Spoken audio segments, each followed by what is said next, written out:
नमस्कार मित्रांनो. भावा, आज पबला जाऊया ना. 1 आठवडा झाला काही प्यायलो नाही. ठीक आहे, तयार राहा, रात्री येतो. नीरव म्हणाला. ठीक आहे, बाय. जयने फोन बंद केला. त्यावेळी अक्षया घरी थोडी उशिराने पोचली. हॉलमध्ये बसलेली सुनंदा, ओ आलीस? इतका वेळ कुठे फिरत होतीस? अक्षयाने उत्तर दिलं, आई, फक्त येताना थोडा उशीर झाला ग. सुनंदा थोड्या रागानं म्हणाली. थोडा उशीर की दिवसभर बाहेर भटकत होतीस? नाही ग आई, असं काही नाही आहे, अक्षया म्हणाली. सुनंदा उठून म्हणाली, ठीक आहे, बघ सगळं तसंच पडले. भांडी साफ कर आणि जेवण बनव लवकर. मला खूप भूक लागली आणि तुझ्या बहिणीचीही यायची वेळ झाली. त्यावर अक्षया म्हणाली, हो आई, आणि आपली बॅग घेऊन हळूच आपल्या खोलीत ठेवून घरकामाला लागली. तिने जेवण बनवलं आणि तिचे बाबा, आई आणि बहीण जेवण झाल्यावर भांडी घासून धुवून नंतर स्वतः एक घात जेवली आणि थकून झोपायला गेली. इकडे नीरव आपली कार घेऊन जयच्या घरी गेला. जय आधीच तयार होऊन बाहेर उभा होता. नीरवनं हसत विचारलं, काय रे आतुर पक्षी, माझी वाट बघतोयस का? हो रे भावा. जय हसत कारमध्ये बसला. दोघे एका पबमध्ये गेले. ड्रिंक्स ऑर्डर केली आणि शांतपणे प्यायला लागले. दोघं मित्र नेहमीप्रमाणे फक्त पिण्यात गुंतलेले. मुलींच्या नाच गाण्यांमध्ये त्या दोघांना अजिबात रस नव्हता. तिथे लहान कपड्यातील मुली नाचताना बघून नीरवला अक्षयाची आठवण आली. तिचा तो सोज्वळ पेहरावा आठवला. अंगाचा 1 इंचही न दाखवणारा पोशाख, पूर्ण कपडे आणि कोणताही ड्रेस असला तरी दुपट्टा आवर्जून. नीरवनं मनातच हसत म्हटलं, म्हणूनच तू मला खूप आवडतीस पगली. किती घरगुती आहेस ग, अगदी बायकोसारखी वाटतेस मला.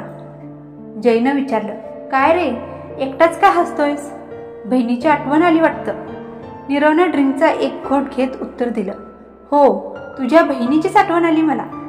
अरे, आधी माझ्या बहिणीबद्दल बोललं म्हणून माझं डोकं फोडायला निघालास आणि आता स्वतःच माझी बहीण म्हणतोस? त्यावेळी काही फिलिंग्स नव्हत्या रे, पण आता आहेत रे.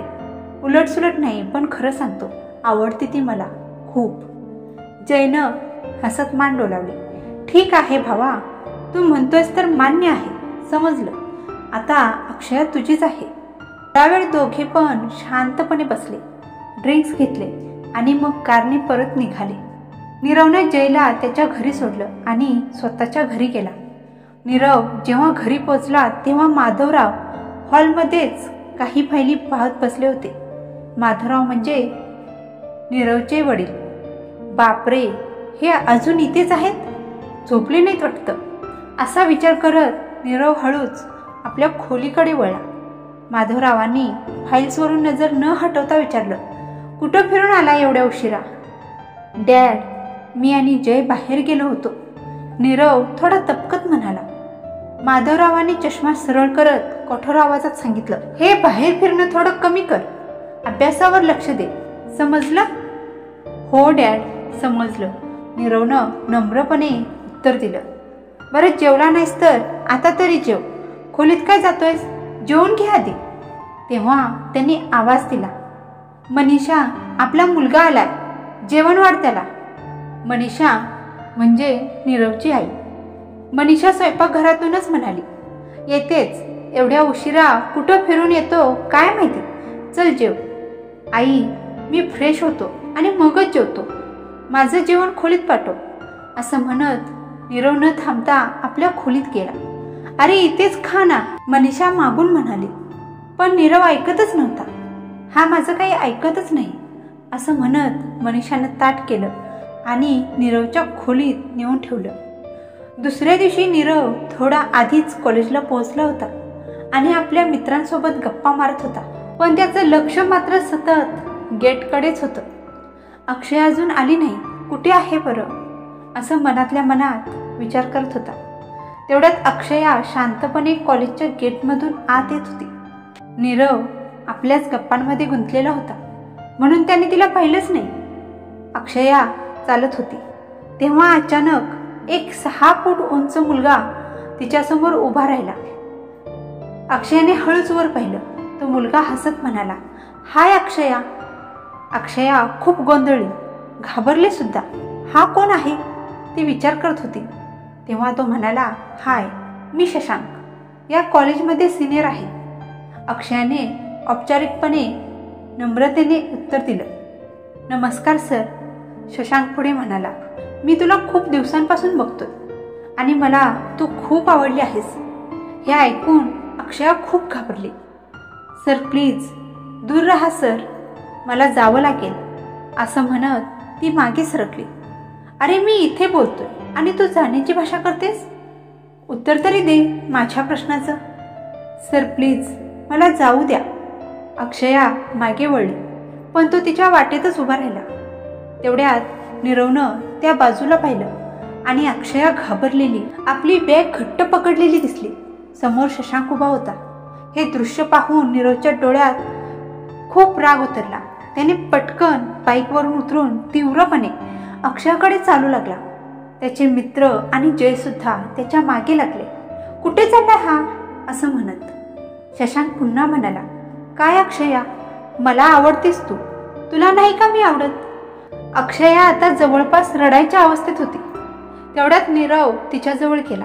तिने काही बोलायच्या आधी त्यानं तिचा हात पकडून विचारलं, काय झालं, एवढी का घाबरली आहेस. शशांक गडबडला, हे काय, आमच्यामध्ये तू का येतोयस. नीरवने रागानं त्याच्याकडे पाहिलं आणि पुन्हा अक्षयाकडे वळून विचारलं, काय बोलतोय हा, सांगतेस का आता मला.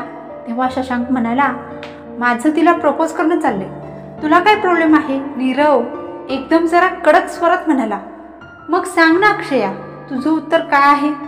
अक्षयाने डोळ्यात पाणी आणत नीरवकडे पाहिलं आणि म्हणाली, मला हे सगळं अजिबात आवडत नाही. सर प्लीज माझ्याशी पुन्हा अशा प्रकारे बोलू नका, सांगून टाका याला. अक्षयाची भीती आणि स्पष्ट शब्द ऐकून नीरवने तिच्या खांद्यावर हलकाच हात ठेवत शशांककडे तिरसट नजरेने पाहिलं आणि म्हणाला, ऐकलंस ना, तिचं उत्तर स्पष्ट आहे. पुन्हा कधी तिच्याशी बोलायचा सुद्धा प्रयत्न करू नकोस, समजलं. शशांक थोडा कुरकुरत म्हणाला, मी तुझ्याशी नाही बोलत नीरव, मी तिच्याशी बोलत होतो, तू मध्ये येऊ नकोस, तुला काय करायचं आहे.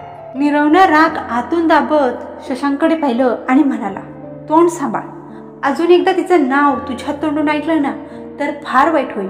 नीट सांगतोय, शहाण्या माणसासारखं इथून निघून जा, नाहीतर हात चालतील माझे. तू मला मारणार, असं म्हणत शशांक नीरवकडे धावला. पण त्याच्या आधीच जय आणि बाकीचे मित्र नीरव समोर येऊन उभे राहिले. जयने भाया सरसावत म्हटलं, इथे तू एकटाच आहेस, आम्ही इथे सगळे आहोत, नाटक करू नकोस, गपगुमान इथून निघून जा. शशांक डोळ्यात राग घेऊन म्हणाला, माझी वेळ येईल तेव्हा तुमचा सगळ्यांचा हिशोब ठेवेन, असं म्हणत तो नीरव आणि अक्षयाकडे रागाने कटाक्ष टाकून तिथून निघून गेला. तो गेल्यावर अक्षया थोड्या धास्तीने रडू लागली. तिच्या डोळ्यातून येणारे अश्रू पाहून नीरव म्हणाला, अगं पगली, एवढं काय रडतेस, कॉलेजमध्ये असं काहीसं होतंच, आवडत नसेल तर स्पष्ट नकार दे आणि दूर राहा, रडत बसायचं काय त्यात. जय हलका हसत म्हणाला, अगं काय ग, लहान पोरगी आहेस का, एवढं नाजूक वागतेस. आमचा नीरव तर मोठा डॅशिंग आहे, अशी गोड पोरगी पाहिली की तो लगेच पुढे येतो. नीरव जयकडे पाहून म्हणाला, अबे बंद कर रे तुझं, जा पाणी घेऊन ये. जय पाण्याची बाटली घेऊन आला आणि नीरवने अक्षयाला एका बाकावर नेऊन बसवलं. हे घे, आधी पाणी पी, असं म्हणत नीरवने तिला पाणी दिलं. आता ठीक आहेस ना. अक्षयाने हलकीशी मान हलवली. नीरवने थोड्या गंभीर सुरात विचारलं, इतकं का घाबरलीस, त्याने काही वाईट वागणूक दिली का तुला. अक्षया म्हणाली, नाही, पण त्याने अचानक सांगितलं की मी त्याला आवडते, तो माझ्यावर क्रश आहे म्हणे. ठीक आहे, सोड, मी त्याला समजावलं आहे, पुन्हा तुझ्याजवळ आला तर मला लगेच सांग, मी आहेच इथे. हो ठीक आहे सर, अक्षया म्हणाली, पण माझ्याशी तर तू नीट बोलतेस, भांडतेस सुद्धा माझ्याशी, पण त्याला काही बोलायला तुझा आवाज का फुटला नाही. नीरवने उलट प्रश्न विचारला. त्याच्यावर अक्षयाने ओठ फुगवले आणि चुपचाप बसली. तेवढ्यात कॉलेजच्या दिशेने आलेल्या कारमधून पूर्वा उतरली. तिने सगळ्यांना ग्राउंडवर पाहून विचारलं, काय झालं, सगळे इथेच का आहात, क्लासमध्ये का नाही गेलात. ती अक्षयाच्या शेजारी बसली आणि हळूच विचारलं, काय झालं, तुझा चेहरा का असा झालाय. अक्षयाने ओढलेला चेहरा करत म्हटलं, काही नाही पूर्वा. तेव्हा पूर्वाने नीरवकडे पाहून विचारलं, भावा काय झालंय? तेव्हा नीरव म्हणाला, आपल्या क्लासचा शशांक त्याने प्रपोज केलं आणि ही घाबरून रडायला लागली. ओ अक्षया, पूर्वा म्हणाली, कॉलेजमध्ये असं सगळं चालतं, इतकं घाबरायचं काय? अक्षया म्हणाली, मी त्याला स्पष्ट सांगितलं होतं की माझ्याशी बोलू नको, तरीसुद्धा तो तशाच प्रकारे बोलत राहिला, म्हणूनच भीती वाटते मला. त्यावर नीरव म्हणाला, मी त्याला आधीच धमकावले, पुन्हा जर तो ह्याच्या आजूबाजूला फिरकला तर मी पाहून घेईन. चल तिला क्लासमध्ये घेऊन जा. ठीक आहे भावा, पूर्वा म्हणाली आणि अक्षयाला घेऊन क्लासकडे निघाली. अक्षय जाताना नीरवने मागून हळूच म्हटलं, पगली, आणि मग स्वतःशी मनात विचार करू लागला, किती वेळा सांगितले ओठ फुगवू नकोस म्हणून. असं फुगवलेलं तोंड पाहून अजून जीव जातो माझा. अक्षयाने मागे वळून रागाने नीरवकडे पाहिलं, कारण त्याने तिला पगली म्हटलं होतं ना. नीरव तिचा राग पाहून हलकसा हसला आणि म्हणाला, अगं विसर ही गोष्ट आणि अभ्यासावर लक्ष दे. त्याचाच विचार करून त्रास करून घेऊ नकोस, समजलं? अक्षयाने हलकं हसून मान डोलवली. ठीक आहे, आणि क्लासकडे निघून गेली. अक्षया आणि पूर्वा क्लासमध्ये गेल्यावर जयने नीरवच्या खांद्यावर हात ठेवून हसत म्हटलं, मित्रा, तुला खरंच टक्कर मिळते हा आता. त्यावर नीरव म्हणाला, असंच काही नाही रे, ती माझी आहे हे मी आधीच ठरवून टाकले. कितीही लोक आले तरी मला काही फरक पडत नाही. जय म्हणाला, तू खरंच वेडा झालायस बघ. नीरव हसून म्हणाला, हो रे, अशीच आहे ती, अगदी माझ्या आतमध्ये मुरलेली. आणि मग आंटी अंकलसाठी मुलगी शोधण्याचं काम संपलंच की तुमचं मग? जय हसत म्हणाला, हो बाद झालं. नीरव हसत हसत म्हणाला, पाहिलंस का, ती येते. जयचं लक्ष वेधलं. नीरवनं विचारलं, कोण? माझी पगली येते का? तो विचार करत असतानाच समोर ईशा येऊन उभी राहिली आणि गोड हसून म्हणाली, हाय नीरव. नीरवने एक हलकीचे स्मित हास्य देत उत्तर दिलं, हाय ईशा, तू त्या मुलीसाठी आपल्या क्लासमेटशी भांडतोयस का? मी सगळं पाहिलं आहे, ईशा म्हणाली. नीरवने गंभीरतेने उत्तर दिलं, ती माझ्या बहिणीची मैत्रीण आहे आणि आमच्यासाठी खूप खास आहे. तिच्याबद्दल काही वाईट ऐकणं मला सहन होत नाही. त्यावर ईशा म्हणाली, असं सगळं कॉलेजमध्ये तर नेहमीच होत राहतं नीरव. तिला जर कोणी आवडलं तर ती हो म्हणेल, नाही तर नाही म्हणेल. तू या सगळ्यात एवढं का गुंततोस? कशासाठी? अशा लो क्लास लोकांसाठी का? तिने अजून पुढे जाऊन म्हणाली की जर तू तिला असंच वाचवत राहिलास तर ती तुलाही त्याच लोकांच्या रांगेत ठेवेल. नीरवने शांतपणे उत्तर दिले, यावर ती तशी नाही आहे, तिला चांगलं समजतं कोणाशी कसं वागायचं. यावर ईशा म्हणाली, अरे हो का, म्हणजे तुला तिच्याबद्दल एवढं काही माहिती आहे? तेव्हा नीरव म्हणाला, एखाद्या माणसाकडे पाहिलं की त्याच्या स्वभावातच कळतं, वेगळं ओळखायची गरज लागत नाही ईशा. तेव्हा ईशा म्हणाली, हा, अशा लोकांपासून आपल्याला लांब राहिलं पाहिजे नीरव. तेव्हा नीरव म्हणाला, तुला नाही आवडत मग लांब राहा, मला तुझ्या सल्ल्याची गरज नाही. ओके बाय, मला लेक्चरला उशीर होतोय. नीरव जयला घेऊन तिथून निघून गेला. जय म्हणाला, हे काय चाललं होतं रे? अक्षयाबद्दल काय बोलत होती? तेव्हा नीरव म्हणाला, माझं अक्षयशी बोलणं तिला आवडलं नाही बहुतेक, म्हणून एवढी चिडली होती. नीरवचं बोलणं ऐकून जय हसून म्हणाला, आणि काय करेल ती बिचारी? ती बिचारी फर्स्ट इयर पासून तुझ्या मागे लागली होती, तू कधी तिला नीट पाहिलं सुद्धा नाहीस, आणि आता दुसऱ्या मुलीशी समोरासमोर फिरतोयस तर तिला वाईट वाटणारच ना. तेव्हा नीरव म्हणाला, तू तिला बिचारी का म्हणतो आहेस? नीरवचं बोलणं ऐकून जय म्हणाला की कारण ती इतक्या वेळा तुझ्यावर ट्राय करत होती पण तू तिच्याकडे बघितलं सुद्धा नाहीस. हे सगळं माझ्यासाठी नाही आहे, मला तर माझी पगलीच हवी आहे. विचार कर, ती पारंपरिक साडी वगैरे घालून आली तर किती सुंदर दिसेल जय, नीरव म्हणाला. नीरवचं बोलणं ऐकून जयला हसूच आवरेना. म्हणजे तू तिच्यावर पूर्ण फिदा झालायस, हो ना नीरव? हो, ती मानो वा ना मानो, ती माझी आहे, मी ठरवून टाकले रे जय. वा रे भावा, तू ठरवलं म्हणजे झालं का?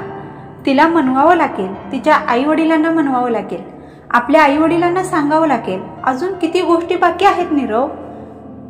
तेव्हा नीरव म्हणाला, मला काहीच माहिती नाही रे, फक्त ती हो म्हणाली ना की मी तिला इथूनच घेऊन जाईन जय. नीरवचं बोलणं ऐकून जय म्हणाला, हो, आणि ती सुद्धा लगेच तुझ्यासोबत येईलच ना? मी पण तेच म्हणतोय, येईल ती माझ्यासोबत. नीरवचं बोलणं ऐकून जय नीरवला म्हणतो की तुला लाज वाटत नाही का? माझं काय लाजायचं त्यात? मी सुद्धा तेच म्हणालो, तुला लाजच नाहीये, जय म्हणाला. आणि दोघं हसत हसत क्लासमध्ये जाऊन बसले.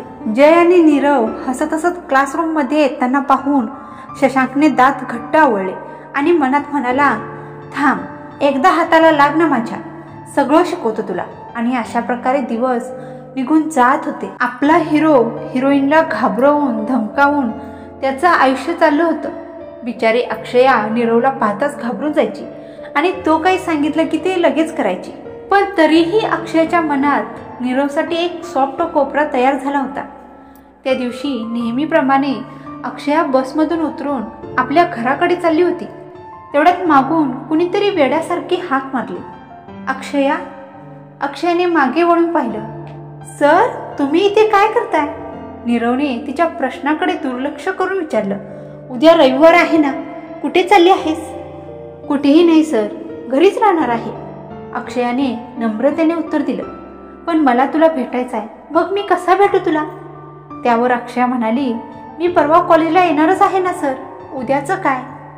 मला तुला उद्याच पाहायचं आहे. सर, आता बघताय ना, ती हळूच म्हणाली. पण मला उद्याही पाहायचं आहे ना, नीरवने ठामपणे म्हटलं. अक्षया काहीच न बोलता शांत राहिली. नीरव थोडं विचार करून म्हणाला, मग असं कर, उद्या मंदिरात ये. मंदिर? ती म्हणाली. हो, सकाळी 10 वाजता तुझ्या घरापासून थोडं पुढे असलेल्या गणपती मंदिरात ये. आणि हो, साडी घालून ये, तुला साडीमध्ये कधीच पाहिलं नाही मी. अक्षयाने हताशपणे उत्तर दिलं. माझी आई जाऊ देणार नाही सर. काहीतरी कर ना ग, नाहीतर पूर्वाला पाठवतो, ती तुला घेऊन नक्की येईल. नीरवचा आवाज आता मात्र दबका होता, पण त्यात इशारा मात्र स्पष्ट होता. अहो सर, हे सगळं आता गरजेचं आहे का? ती थोडं कुरकुरत म्हणाली. खूप गरजेचं आहे.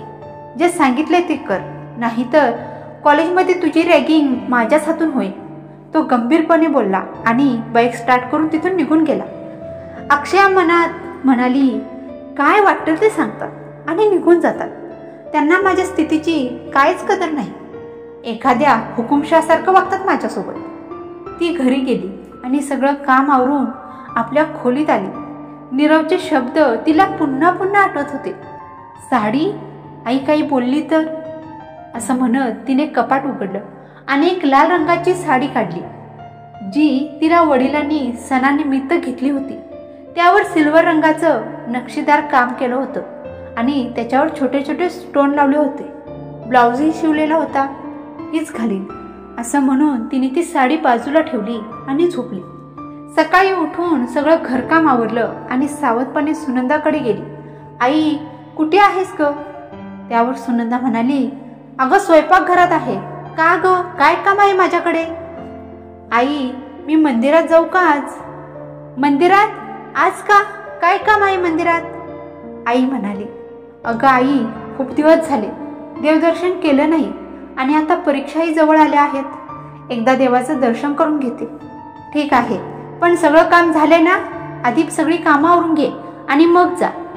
हो आई, सगळी कामं झाली आहेत आणि दुपारच्या जेवणासाठी पण सगळं करून ठेवले. अक्षया शांतपणे म्हणाली. तुम्ही जेवायला बसाल तेव्हा फक्त गरम करून घ्या, एवढंच बाकी आहे. ठीक आहे, जा. पण तू एवढा वेळ तिथं काय करणार आहेस? आई, मंदिरात मी चालत जाणार आहे, म्हणून थोडा वेळ लागेल. सुनंदा म्हणाली. ठीक आहे, जा मग. बरं आई, असं म्हणून अक्षया आपल्या खोलीत निघून गेली. त्यांचं बोलणं सर्व काही अण्णा ऐकत होते. अक्षया, तुला मंदिरात नेऊ का ग मी? तेव्हा सुनंदा म्हणाली, तुम्ही गेलात तर घरचं सामान कोण आणेल? तिला जाऊ द्या, हळूहळू पोहोचेल ती. पप्पा, मी जाते. असं म्हणून अक्षया खोलीत गेली आणि साडी काढून तयार व्हायला लागली. तिने लाल रंगाची साडी नेसली, जी पप्पांनी तिला सणानिमित्त घेतली होती. छोटासा आंबाडा घातला आणि बागेतून कण्हेरीची फुलं तोडून केसात माळली. कानात छोटेसे झुमके घातले. आरशात पाहून तिला स्वतःच खूप सुंदर वाटलं. बापरे, ही साडी घालायला हवी होती का? आईने विचारलं तर काय सांगायचं? असं म्हणत ती हळूच बाहेर आली. सुनंदा आत गेली होती. त्यामुळे अक्षयाने सुटकेचा निश्वास टाकला. पप्पा, मी जाते. हे घे बाळा, असं म्हणत पप्पांनी तिच्या हातात थोडे पैसे ठेवले. हे काय पप्पा, माझ्याकडे आहेतच ना. पूजेसाठी काय लागलं तर उपयोगी पडतील बाळा, घे हे. बरं ठीक आहे पप्पा. साडीमध्ये फारच छान दिसतेस ग तू. नीट जा बाळा. हो पप्पा, येते. असं म्हणून ती घरातून निघाली आणि मंदिरासाठी रिक्षा पकडली. मंदिराजवळ पोहोचून तिनं पूजेचं सामान घेतलं आणि पाय धुवून मंदिराच्या भोवती प्रदक्षिणा घालू लागली. त्यावेळी नीरव आपल्या कारमधून मंदिरात आला. अक्षया आली आहे का हे पाहण्यासाठी त्याने गाडी पार्क केली, पाय धुतले आणि मंदिरात गेला. मंदिरात पाय ठेवताच त्याला अक्षया प्रदक्षिणा घालताना दिसली. हे देवा, ही इतकी सुंदर दिसते. साडीमध्ये अगदी वेगळीच भासते, मनात म्हणत त्याने कपाळावरचा घाम पुसला. हे मंदिर आहे नीरव, असं काही विचारणं चुकीचं आहे असं स्वतःलाच समजावत तो तिच्या शेजारी गेला. हाय वेडाबाई. अक्षया हळूच हसली आणि दोघं पण एकत्र प्रदक्षिणा करून मंदिरात आले. पूजेसाठी सामान दिलं. गुरुजींनी दोघांची पूजा केली आणि दोघांच्या कपाळाला टिळा लावला आणि म्हटलं की अष्टपुत्र भव असं म्हटलं आणि नीरवचा चेहरा आनंदाने उजळला. अक्षया मात्र घाबरून त्याच्याकडे पाहू लागली. नीरव मात्र देवाकडे एकाग्र असल्याचं दाखवत होता. अक्षयाने मनापासून नमस्कार केला आणि बाहेर येऊन मंदिराच्या पायऱ्यांवर बसली. सर, मी निघते आता, ती हळूच म्हणाली. कुठं भेटणार होतो ना आपण? हो भेटलो ना आता. आता काय, आपण वेळ घालवणार होतो हे पण म्हटलं होतं ना मी.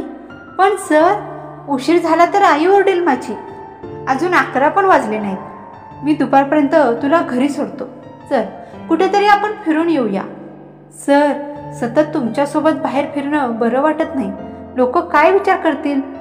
लोक काय म्हणतायत याची मला पर्वा नाही. पण सर, मला असं काहीसं अडचणीचं वाटतं असं सतत तुमच्यासोबत बाहेर जाणं.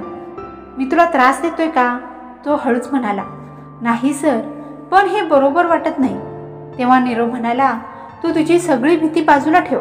मी तुझं काही वाईट करणार नाही. चल ना, थोडा वेळ बाहेर जाऊया. कुठे? अक्षयाने विचारलं. काय तुला माझ्यावर विश्वास नाही का? नीरवने विचारलं. अक्षयाने हळूच मान हलवून माझा तुमच्यावर विश्वास आहे असं म्हणाले. मग चल, काही न बोलता बस. नीरवने हात पुढं केला. अक्षया थोडीशी संकोचली, पण मग त्याचा हात धरून उठली आणि त्या क्षणी नीरवने तिला जवळ ओढलं आणि आपला फोन काढून दोघांची एक सेल्फी घेतली. सर, काय करताय तुम्ही? डोळे दिसत नाहीत का? फोटो काढतोय. पण माझा फोटो का? हो, रोज पूजा करायची आहे ना तुझी. नीरव हसत म्हणाला.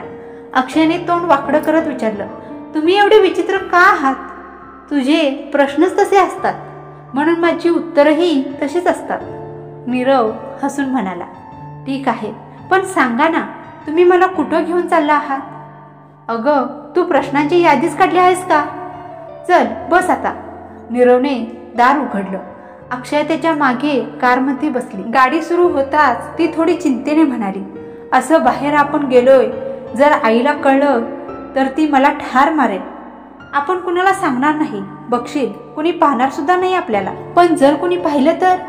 माझं घर, माझी आई, तुम्हाला कल्पनाही नसेल तिच्या स्वभावाची. म्हणूनच तर तुला थोडी मोकळीक द्यायला घेऊन जातोय. तू खुश राहायला शिक ग.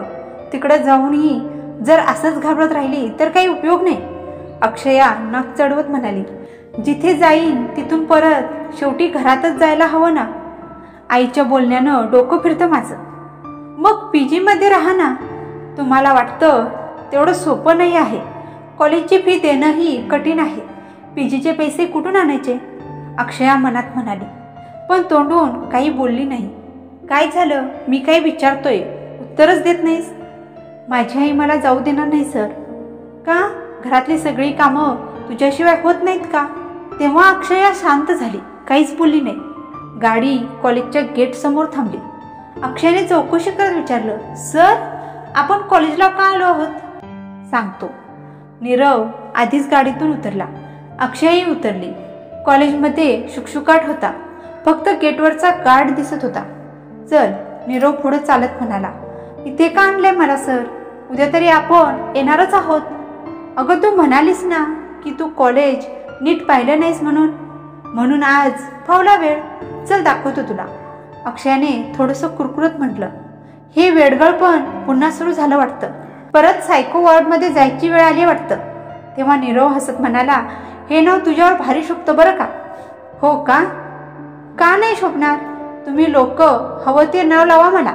नीरव हे ऐकून अचानक मागे वळला आणि तिचा रस्ता अडवला. अक्षया त्याच्या या कृतीने खूप घाबरली. डोळ्यात भीती होती. ती थरथरत विचारू लागली, काय झालं सर? तेव्हा नीरव म्हणाला, तू तितकी साधी भोळी नाहीस जितकी मी समजत होतो आणि तितकी निरागस सुद्धा नाहीस जितकी दिसतेस. अक्षयने विचारलं, आता मी काय केलं सर? तेव्हा नीरव म्हणाला, हे सगळं तुझं नाटक आहे. असं म्हणत त्याने तिला वरून खाली पाहिलं आणि हळूच म्हणाला, या साडीत तू खूप सुंदर दिसतेस. त्या शब्दांवर अक्षयच्या चेहऱ्यावर एक बनावट हसू आलं. ती इतकीही मूर्ख नव्हती की नीरवच्या हेतूचा अंदाज न लावता येईल. पण अक्षया त्याच्या मनात काही भावना निर्माण होऊ नयेत म्हणून सावध होती. कारण एकदा काही गोष्ट सुरू झाली की आपल्याला ती हवी नसेल तरी दुसऱ्याच्या मनाला थांबवता येत नाही. अक्षयच्या मनात विचार आला, मी नीरव सारख्या माणसासाठी योग्य नाही. तो काय समजतोय ते मला कळतंय, पण त्याला हे समजावून सांगणं गरजेचं आहे की तसं काहीच नाही. याआधी की तो काही जास्त विचार करायला लागेल. मला त्याच्यापासून दूर जायचं आहे. पण ती विसरली होती की समोर नीरव आहे. एकदा काही ठरवलं की ते पूर्ण न करता न सोडणारा.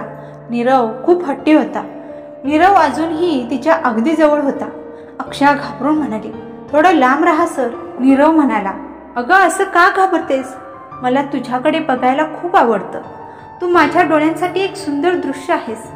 अक्षयाने दबक्या आवाजात म्हटलं, मला घरी जायचं आहे सर. नीरव जोरात म्हणाला, अगं थोडा वेळ थांब. हे घरी जाणं काय दर मिनिटाला सुरू असतंय तुझं? काय करशील घरी जाऊन? आईसाठी पुन्हा घरकाम करशील ना? तेव्हा अक्षया म्हणाली, नाही सर, खूप उशीर झाला आहे. घरी लोक वाट बघत असतील. नीरव म्हणाला, काही होत नाही ग, थोडा वेळ थांब. मी तुला फक्त बघणार आहे. अक्षय गोंधळून नीरवकडे पाहत होती. नीरव म्हणाला, हो, मी म्हणतो की या साडीत तू फारच गोड दिसतेस. थोडा वेळ तसंच राहा. जेव्हा तुम्ही असं वागता तेव्हा मला घुसमटायला होतं सर. अक्षया म्हणाली, मी तुला काही करणार नाही ग, घाबरू नकोस. नीरव म्हणाला. अक्षया तशीच घाबरलेली उभी होती. नीरवने तिच्या मागून पाहत हसून म्हटलं, ओ पगली.